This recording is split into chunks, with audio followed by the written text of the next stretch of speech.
Hey everybody, hope you're all doing well. My name is Steven and this is the Storytime channel. Just a quick reminder that I do giveaways every single week, so if you're interested in entering and don't know how to enter, just stay tuned until later in the video and I'll tell you exactly how to.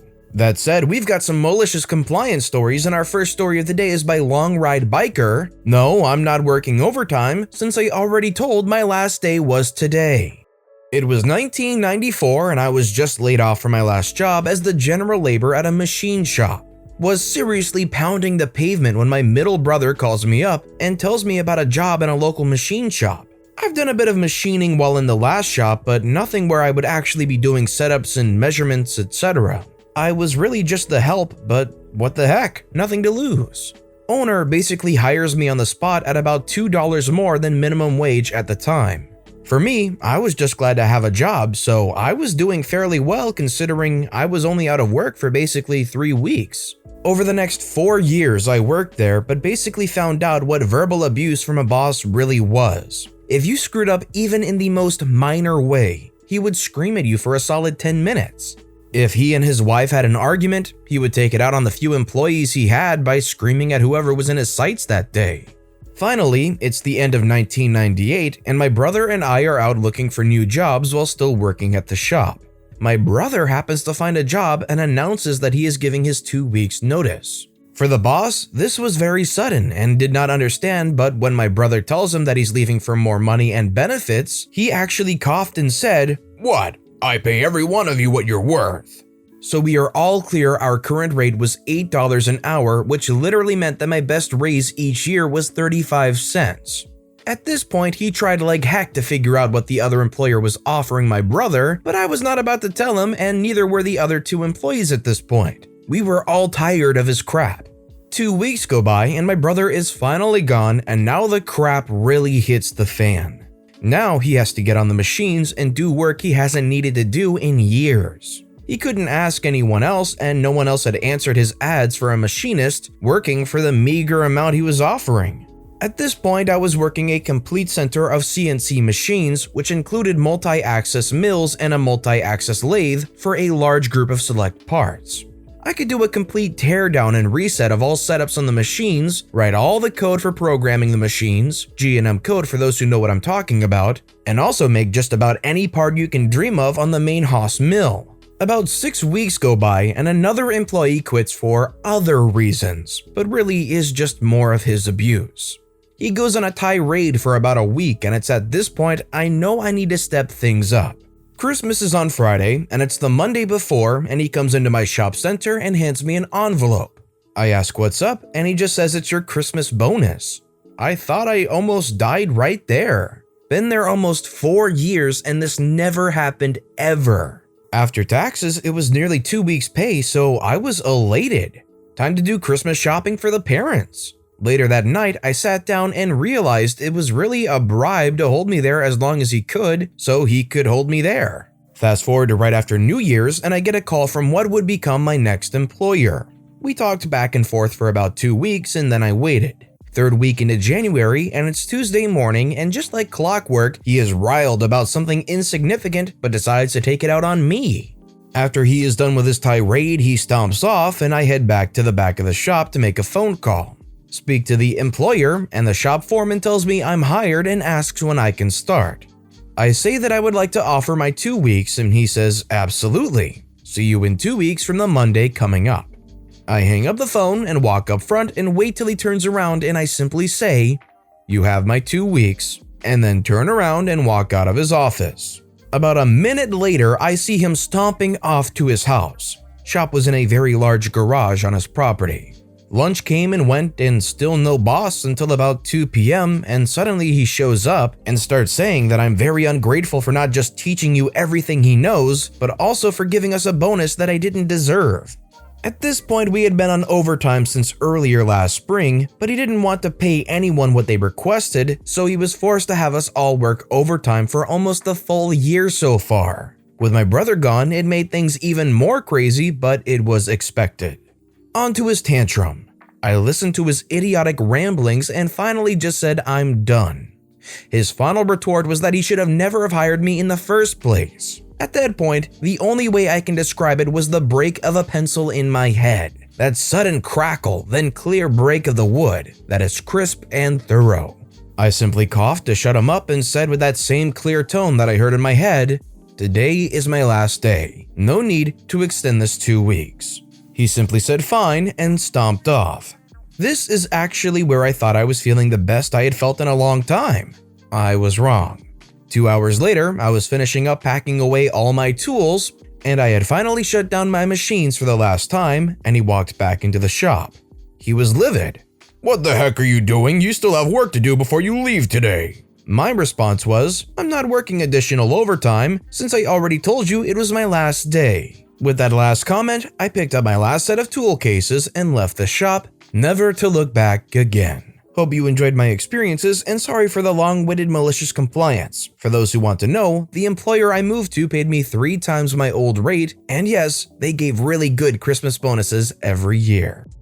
Has anybody in the comments worked a job where they were underpaid or they hated the job but they did it because they needed some kind of income? Let me know in the comments down below because it seems like a common occurrence unfortunately, and I'm curious how frequent it actually is. Our next story is by Eclipse Shadow. Tell us to take this seriously and that it's part of our grade? Allow me to blow the class average out of the water.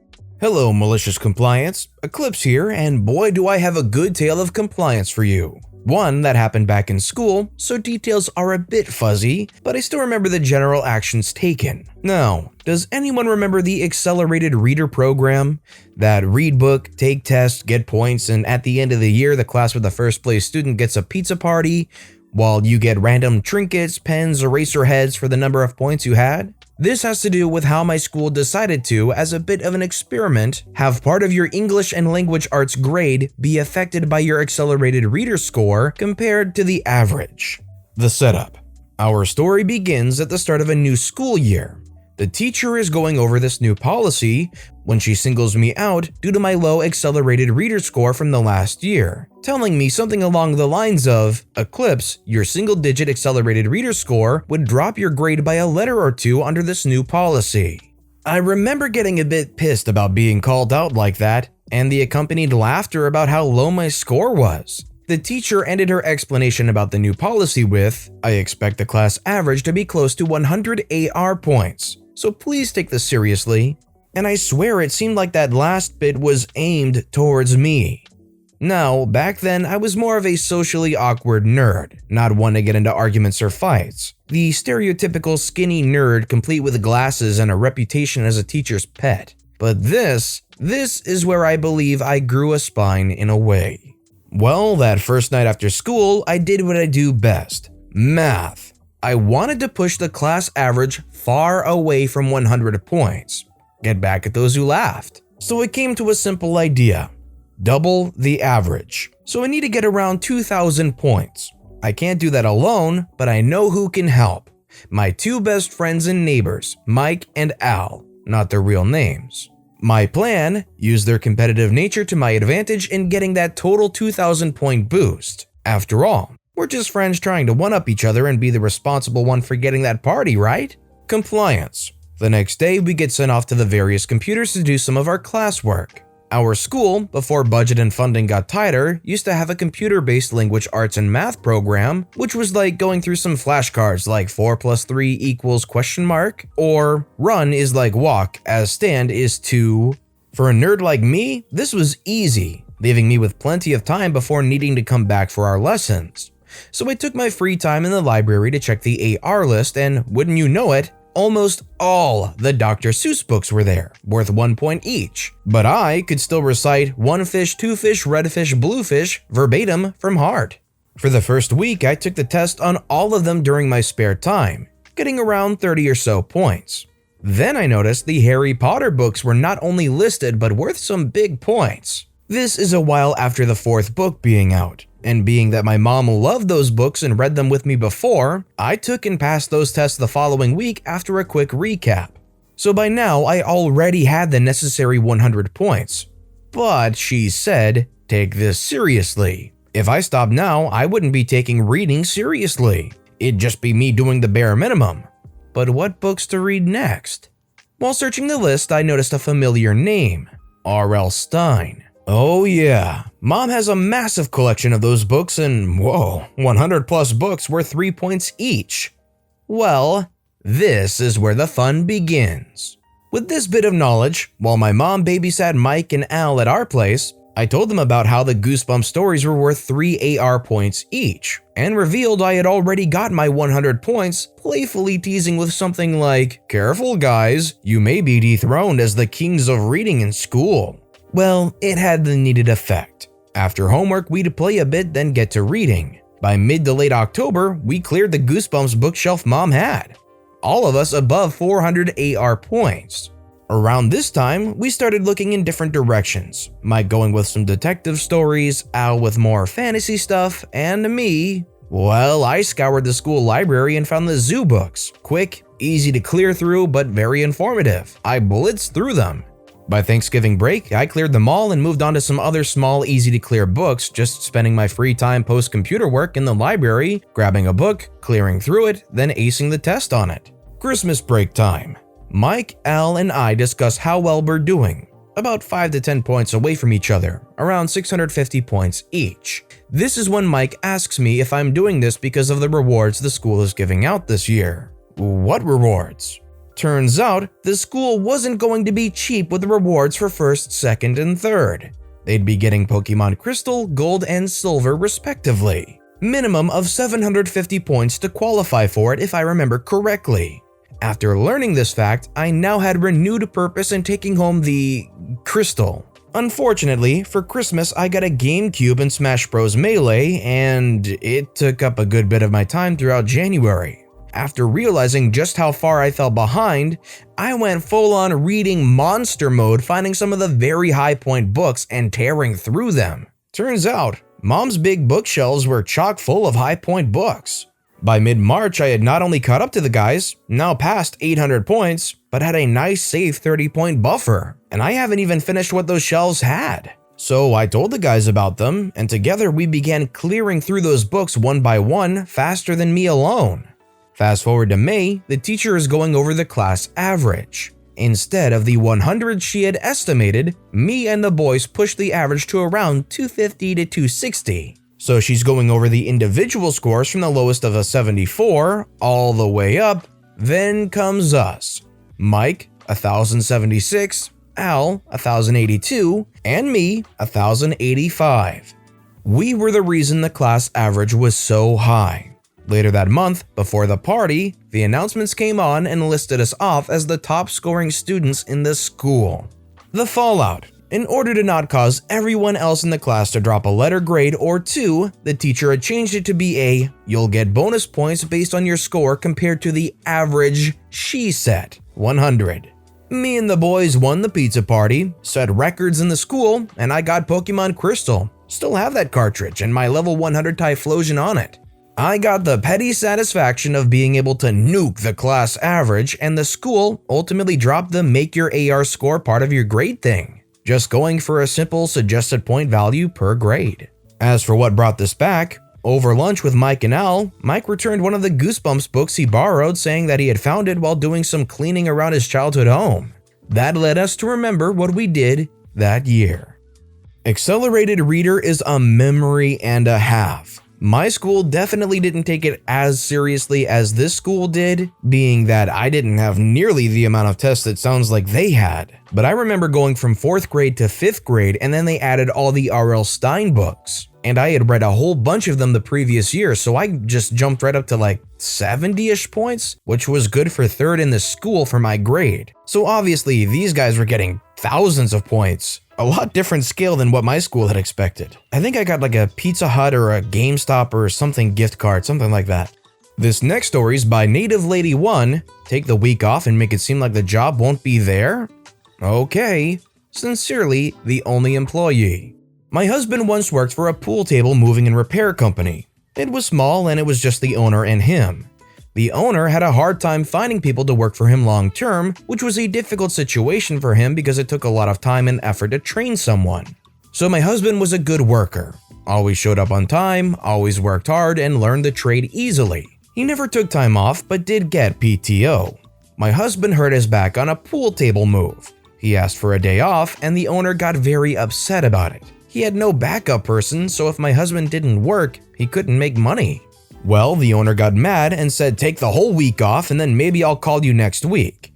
The owner could be childish, and I think it was his way of trying to exert control and put to my husband that he was disposable. After a bit of a back and forth, my husband asked to use all his PTO since this move would basically screw us money-wise. The owner did end up giving it to him after he cooled down. Well, my husband said F this and started his own company with that week off.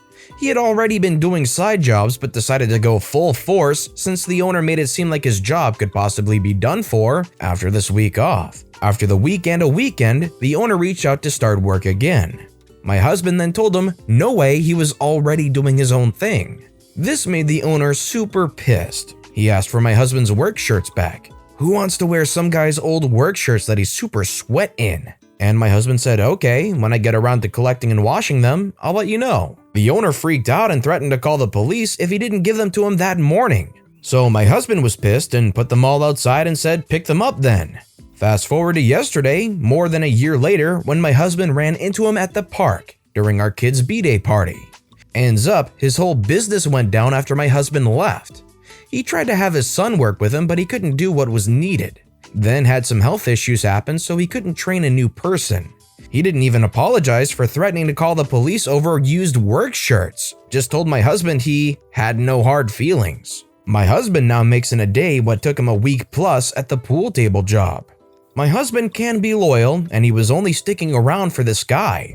He was able to really grow into his own after leaving that job. I am so thankful that the owner was an a-hole and pretty much pushed my husband to be his own boss.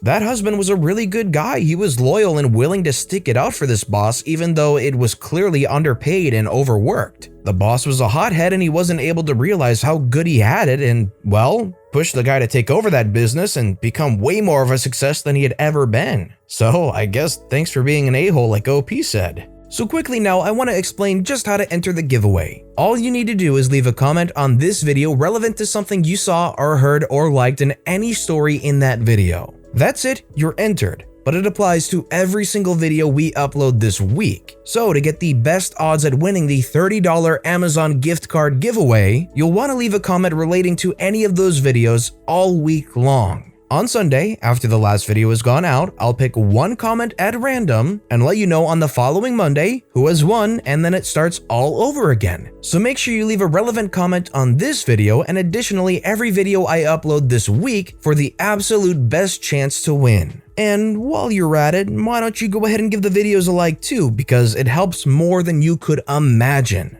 That said, our final story of the day is by Scragar. No overtime unless explicitly approved? Okay.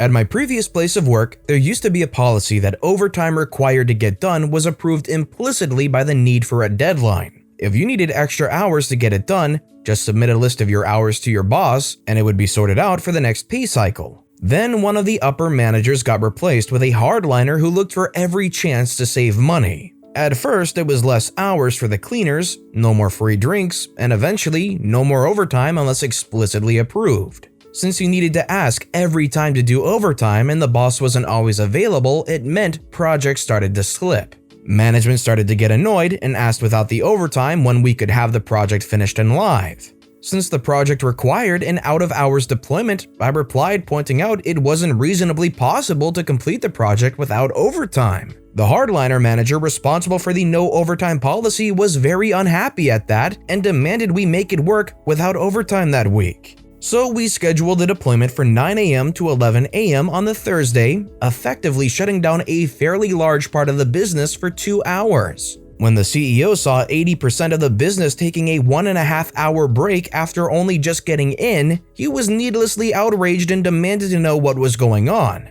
And we explained that the work couldn't be done while people were using the system, and the manager had refused to allow us overtime to do it out of the normal working hours, and insisted we just get the work done. He had a word with the manager. Later that day, we got an email from the CEO. Overtime was back, and if something similar happened again, we should just go to the CEO and explain. Half an hour of his time was still worth less than taking the majority of the business offline. It just goes to show you that overcomplicating cost-cutting procedures can very well undermine the integrity of the business as a whole or lead to greater losses in income in general. You have to be very careful about what cost-cutting procedures you implement. But with that being said, that's all the time we have for today. So if you have a favorite story of the day, let me know which one and why in the comments down below. If you enjoyed the video, please consider giving it a like and subscribe if you haven't, and turn on notifications so you'll never miss an upcoming video from the Storytime channel. Every little thing that you do helps the channel grow that much more, so no matter what you did, thank you for supporting me right here on the Storytime channel. I hope you all have a wonderful day, and I'll see you all next time right here.